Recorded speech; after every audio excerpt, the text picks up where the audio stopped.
What's up everybody, back for another Honkai Star Rail video. In this video we're going to talk about Aventurine's light cone. Now, I'm a little nervous on this light cone. I haven't read the details at all. Hopefully it has some DPS with some shielding.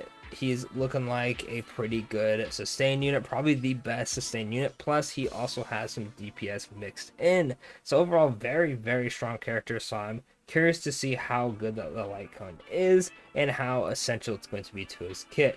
Hopefully it's not an Acheron situation where there's not too many options, so it's like run the light cone or run, good night, sleep well. I'm pretty sure he has a bunch of good options. We're going to go over that later, but let's look at his light cone, the new 4-star one, and then the other two on the banner. So we have increase the warrior's defense by 40%, which is going to increase his damage because all his attacking moves scale off of defense.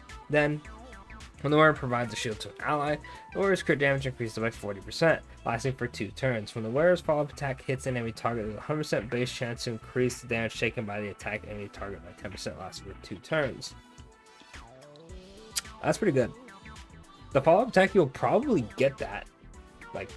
You'll probably always have the damage taken on the attacked enemies just because of how quickly he gets the follow-up attack. It's just 7 hits, right? And if it's an AoE, they all count. Crit damage is nice too because he's going to provide a shield on his skill. If you have E1, it's also when you ult, so you should always have the crit damage and the I almost said attack lower, the damage taken buff, well, debuff. No, light cone's pretty good. Light cone's pretty good. You can also use it with Acheron, right? So if you are running Acheron on this team, every time you ult or use a follow-up attack, you're going to trigger 1 point Acheron's ult. Is it better than Jeopard or Fire MC? Fire MC, I would say no. Jeopard probably is going to be better just because it's way easier to get his shield. So if you're an Acheron main and you really don't like using Jeopard or the Fire MC, and you have the funds or you have the Jades, Aventurine with his light cone is not a bad option. Plus he's going to be doing a bunch of damage himself. Now let's look at the free one. Very cute art. It's Robin singing to Sunday with some plushies in the back.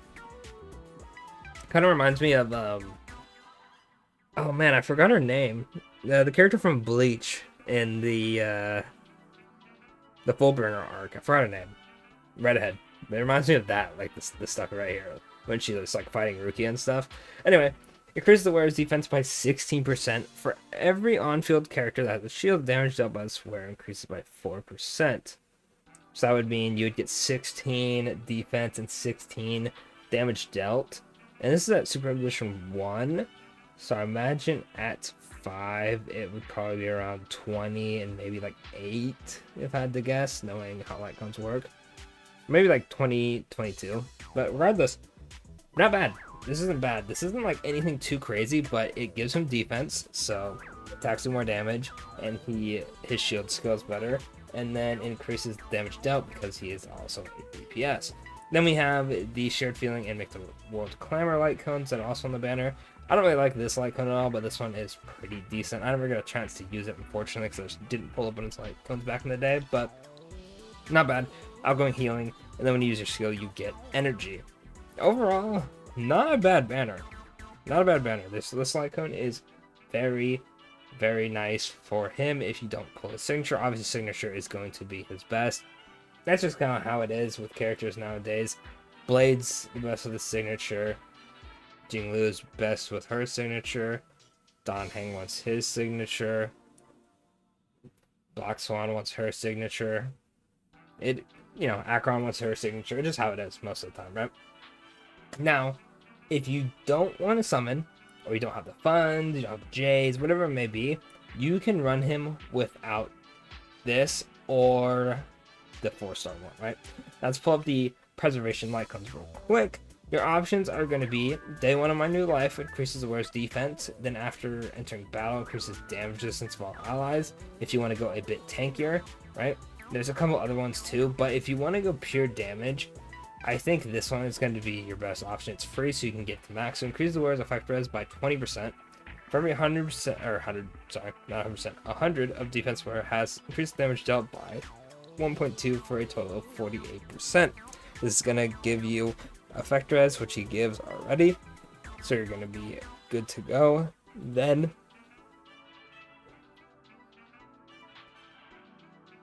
damn, that yawn actually like possessed me like a demon. I just like had to yawn. Sorry. Increases damage dealt, also helps him because like I say he's a DPS. You can really go either way. You can either lean into the more tanky route, but I think the proper way to play him is to lean into the damage one. So Destiny's Threads, W, right? You could also run This Is Me, because increase the warrior's defense by, whatever amount, and increases the damage of the warrior when they use their ultimate. Now this is going to help up his skill, or not, sorry, not his skill, his follow-up, or his basic attack. I mean, the basic attack's like whatever, right? But this does help his damage output and does give him defense. You can also run Trend in the Universal Market if you're running him with Acheron, if you really want to, because a lot of people are going to be like, oh, you shouldn't run it with him. It's like, okay, well, if you're running Jeopard and you want an upgraded Jeopard, you would just be upgrading yourself to a more consistent shielder. That's not really an L for him. Like, you normally wouldn't run this on him, but if you're, using him as a substitute to Jeopard because you want a better shielder, there's nothing wrong with running this. Overall, the ones I recommend are This Is Me, which is going to be a Battle Pass one, unfortunately, or the one you get for free at the MOC. And then if you want to get a little bit more tankiness, you can do this, right?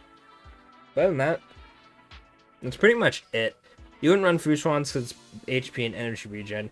You could run this. It's effect hit rate and defense, and then it increases the chance of you getting hit. And then when you're hit, you get more defense, right? But he doesn't really, I wouldn't say he doesn't want to get hit, but he doesn't really gain anything besides, I guess, a little bit of energy when you do get hit. And the rest of them are just like too like niche, like defense. When you get lower on HP, you get more defense. This one's when you ult, you get HP. This one's you're more likely to attack, but it's damage reduction. This one's like whatever, right? This one will probably be good if we get a preservation character who, when they're hit, it applies a debuff, kind of like Trend in the Universal Market, but it's on that character itself. But anyway, he's pretty good. I like him a lot. Will I summon for him or his Lycone? We'll have to see how desperate I get for him. But overall, his Lycone is very good, but do not be pressured to summon for it. You don't need it. It's one of the Lycones where it's going to greatly enhance the character, but it is not needed. The character's kit on its own is absolutely perfectly fine. And really, the only big W I see from this Lycone is if you're running him with Acheron to get more of Acheron ult. But other than that, I think he'll do just fine. His damage is going to be a lot less because he won't be getting crit damage on some of his other Lycones. But like I said, this one right here is, I think this would be perfectly fine with him. But anyway, let me know in the comments if you're going to summon for him, if you're going to go for his Lycone, just him, you're skipping. Maybe you're just going for just the Lycone. There could be people out there. But anyway, other than that, that'll be it for the video. Don't forget to like, subscribe for more Star Wars content, and I'll catch y'all in the next one. Thanks for watching.